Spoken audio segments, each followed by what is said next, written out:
Hello കൂട്ടുകാരെ, എല്ലാവർക്കും teachers study YouTube ചാനലിലേക്ക് സ്വാഗതം. ചാനൽ കാണുന്ന എല്ലാ കൂട്ടുകാരും എൻ്റെ ചാനൽ മറക്കാതെ സബ്സ്ക്രൈബ് ചെയ്യണേ, ലൈക്ക് ചെയ്യണേ, അഭിപ്രായങ്ങൾ കമൻറ്റ് ചെയ്യണേ. ഞാനിന്ന് നിങ്ങളെ പരിചയപ്പെടുത്തുന്നത് സാഹിത്യ ക്വിസാണ്. നമുക്ക് ചോദ്യോത്തരത്തിലേക്ക് കടക്കാം. മലയാളത്തിലെ ഏറ്റവും വലിയ നോവൽ ഏതാണ്? ഉത്തരം അവകാശികൾ. മലയാളത്തിന് ശ്രേഷ്ഠ ഭാഷാ പദവി ലഭിച്ച വർഷം ഏതാണ്?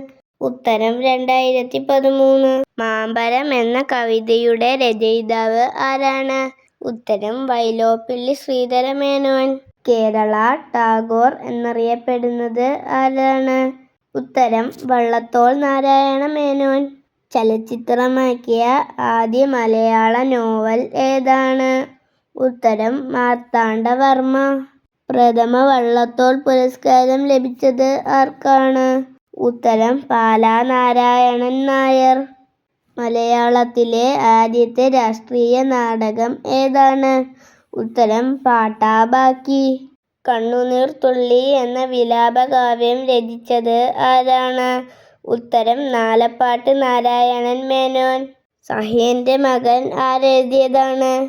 ഉത്തരം വൈലോപ്പിള്ളി ശ്രീധരമേനോൻ. ശബ്ദസുന്ദരൻ എന്നറിയപ്പെടുന്ന കവി ആരാണ്? ഉത്തരം വള്ളത്തോൾ. തിക്കോടിയൻ എന്നറിയപ്പെടുന്നത് ആരാണ്? ഉത്തരം പി കുഞ്ഞനന്ദൻ നായർ.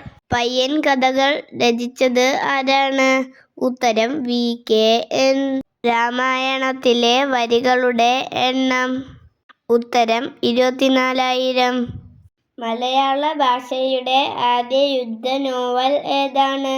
ഉത്തരം ട്രഞ്ച്. ചെറുകാട് എന്നറിയപ്പെടുന്നത് ആരാണ്? ഉത്തരം ഗോവിന്ദ പിഷാരടി. ഉള്ളൂർ എഴുതിയ നാടകം ഏതാണ്? ഉത്തരം അമ്പ. സ്നേഹഗായകൻ എന്നറിയപ്പെടുന്നത് ആരാണ്? ഉത്തരം കുമാരനാശാൻ. ആശയഗംഭീരൻ എന്നറിയപ്പെടുന്നത് ആരാണ്? ഉത്തരം കുമാരനാശാൻ. വയനാടിന്റെ കഥാകാരി എന്നത് ആരാണ്? ഉത്തരം പി വത്സല. മാലി ഏത് വിഭാഗം സാഹിത്യകൃതികളാണ് രചിച്ചത്? ഉത്തരം ബാലസാഹിത്യം. കഥകളിയുടെ ആദ്യ രൂപം ഏതാണ്? ഉത്തരം രാമനാട്ടം. ഭക്തകവി എന്നറിയപ്പെടുന്നത് ആരാണ്? ഉത്തരം പൂന്താനം.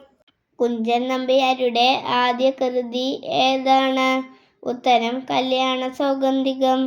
തുള്ളൽ പ്രസ്ഥാനത്തിന്റെ ഉപജ്ഞാതാവ് ആരാണ്? ഉത്തരം കുഞ്ചൻ നമ്പ്യാർ. കോവിലൻ എന്ന തൂലികാനാമത്തിൽ അറിയപ്പെടുന്ന സാഹിത്യകാരൻ ആരാണ്? ഉത്തരം എം മുകുന്ദൻ.